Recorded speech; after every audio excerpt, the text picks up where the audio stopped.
Baik, saya lanjutkan ke Pak Budi. Pak Budi, ini bagaimana Pak? Fasilitas sudah ada, transportasi juga sudah modern. Lalu apa yang kurang? Kemudian bagaimana agar masyarakat atau warga DKI Jakarta ini mau ke transportasi publik dan meninggalkan kendaraan pribadi? Kalau kita lihat daripada klaim dari Pak Gubernur, kan bahwa animo daripada pengguna pertama adalah MRT, kemudian Transjakarta memang ada suatu tren peningkatan. Sebagai contoh misalnya bahwa tahun 2016 itu pengguna Transjakarta hanya sekitar 340.000. Kemudian tahun 2020 sudah 1,7 juta.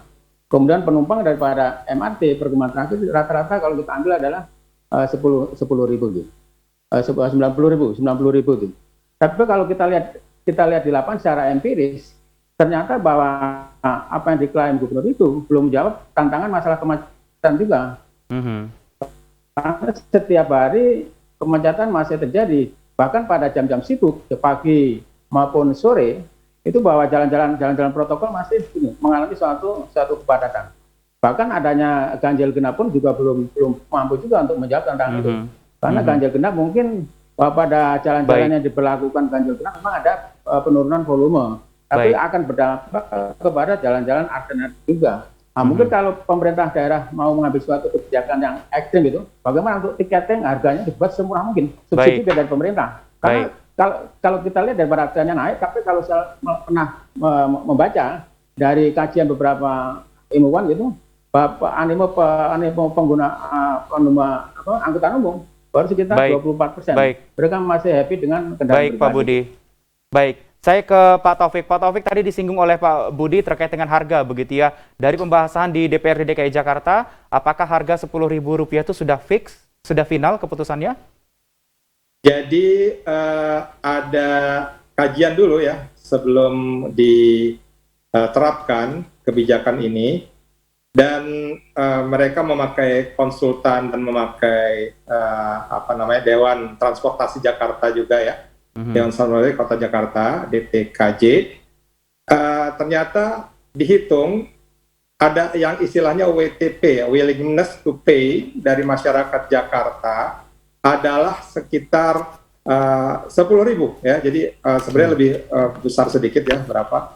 Tapi kemudian ternyata 10.000 itu menurut kajian yang ada dilakukan oleh DTKJ dan kemudian Dinas Perhubungan, untuk transportasi atau untuk integrasi 3 moda transportasi yaitu Transjakarta, MRT, dan LRT dalam waktu 3 jam, masyarakat tuh mampu untuk membayar 10.000. Nah, maka kita memakai hal tersebut. Jadi pertama itu. Yang kedua adalah ini ada masa evaluasi nanti ya. Jadi kita akan mengevaluasi setelah 6 bulan. Mhm. Setelah 6 bulan seperti apa. Mhm. Jadi kan arahnya itu, targetnya adalah bagaimana untuk membawa masyarakat sebanyak-banyaknya Baik, atau menggiring baik, masyarakat untuk menggunakan transportasi publik. Jadi 6 bulan ini kita akan baik. lihat apakah itu efektif, harganya, dan juga caranya.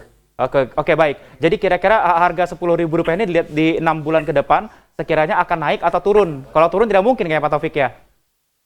Mungkin saja ya, mungkin saja turun. Kalau turun kan berarti tadi dikatakan oleh Pak Budi juga, berarti subsidi untuk kendaraan atau untuk Transjakarta, MRT, dan LRT harus dinaikkan dari pemerintah DKI Jakarta. Kan Baik, sistemnya sekarang adalah itu sebenarnya transportasi di Jakarta itu disubsidi ya oleh pemerintah, oleh pemerintah daerah. Karena misalnya kita naik busway 3.500, terus sebenarnya nggak baik, 3.500 tuh, kurang gitu ya. baik, Nah, itu baik. yang Saya ke Pak Budi. Pak Budi, singkat saja, apakah harga Rp10.000 itu terlalu berat ataupun standar menurut untuk warga DKI Jakarta? Itu salah satu aspek untuk dilakukan evaluasi kembali gitu.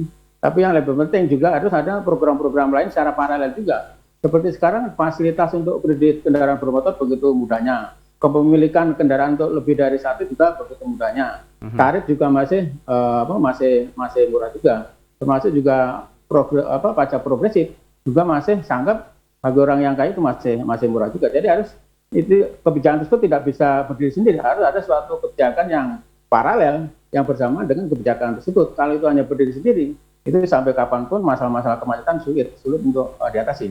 Karena sekarang tadi bahwa fasilitas kredit begitu mudahnya gitu, terus kepemilikan kendaraan lebih dari satu juga fasilitas begitu mudahnya gitu, termasuk juga mungkin tarif parkir juga relatif masih terjangkau juga, termasuk juga penyediaan dan lahan parkir itu mendorong juga masyarakat untuk yang orang kelas menengah ke atas untuk berlomba-lomba juga untuk mungkin membeli kendaraan lebih daripada satu dan sebagainya. Harus ada suatu kebijakan yang lebih komprehensif yang paralel dengan kebijakan transportasi yang terintegrasi tadi. Gitu. Baik, diharapkan dengan adanya fasilitas yang melimpah di DKI Jakarta ini terkait dengan moda transportasi yang ada, termasuk juga nanti akan saling terintegrasi dan akan masih dikaji lagi terkait dengan transportasi umum yang bisa menyentuh ke daerah-daerah agar nanti para warga DKI Jakarta bisa beraktivitas dari depan rumah, pulangnya sampai ke depan rumah lagi, begitu kita bisa bisa bilang begitu, Pak Taufik ya.